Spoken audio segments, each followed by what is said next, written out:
In the quiet, sleepy town of Villisca, Iowa, a horrific secret has lingered in the shadows for over a century. On a single night in 1912, 8 people were brutally murdered in their sleep with an axe. The killer was never caught. More than 100 suspects were questioned, some even confessed, yet no one was ever convicted. This case remains one of the most baffling and bone-chilling unsolved crimes in American history. And what makes it even more terrifying is the fact that the killer might have walked away, watching the town crumble under the weight of fear and suspicion.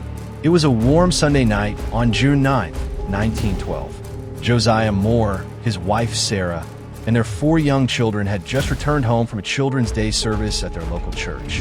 Alongside them were 2 visiting girls, Lena and Ines Stillinger, who had asked to stay the night. The family settled in, unaware that within just a few hours, their peaceful home would become the scene of an unthinkable massacre. By dawn the next morning, all 8 were dead. What made the case so haunting wasn't just the savagery of the murders, but the complete absence of answers. The front door was locked when neighbors came to check on the family the next morning. Inside, every window had been covered, every mirror draped. The killer had taken the time to blend into the silence. Authorities found the murder weapon, the family's own axe, abandoned in the guest room.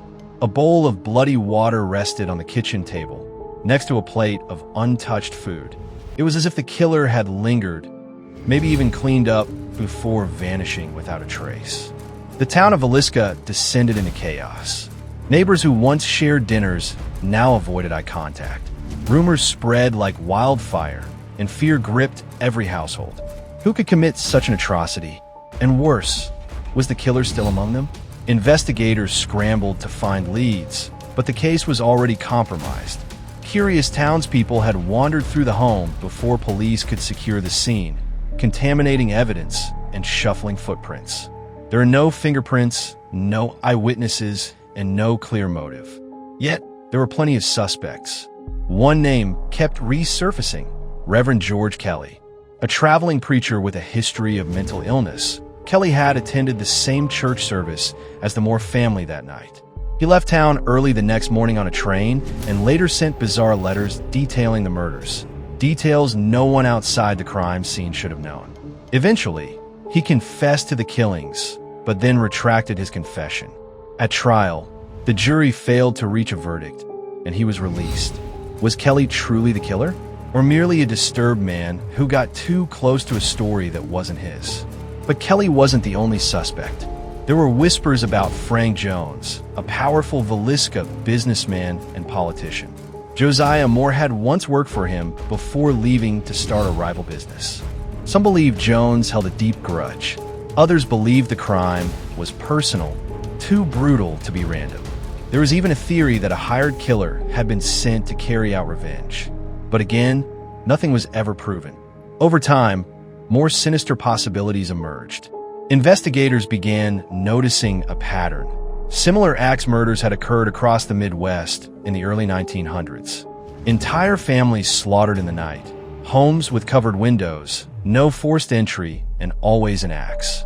These murders followed railroad lines, suggesting the work of a drifter, a serial killer using the trains to strike and disappear. The idea chilled even the most hardened detectives. Could Villisca's tragedy be part of something larger, more horrifying than anyone had imagined? And yet, with all these theories, revenge, religion, mental illness, or madness, none ever stuck. No arrests, no convictions. The mystery stayed locked within the blood-stained walls of the Moore home. Today, that very house still stands, preserved almost exactly as it was in 1912. It's now a museum, and one of the most reportedly haunted places in America. Paranormal investigators claim to have heard whispers, seen shadowy figures, even caught disembodied voices begging for help. Whether you believe in ghosts or not, one thing is certain: the energy inside that house is heavy. It's as though the past refuses to be buried. The Villisca Axe Murders have left an indelible mark not just on a town, but on the country's true crime legacy.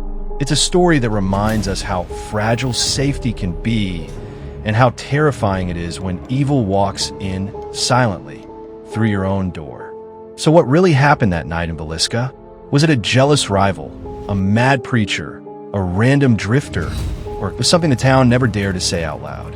We may never know, but the questions still echo down the quiet streets of Villisca, carried by the wind, and perhaps by the restless souls still waiting for justice. If you made it this far, I want to hear what you think. Who killed the more family and why? Leave your theory in the comments below. And if you're drawn to mysteries like this one, check out our next video where we explore the 5 creepiest unsolved crimes from around the world.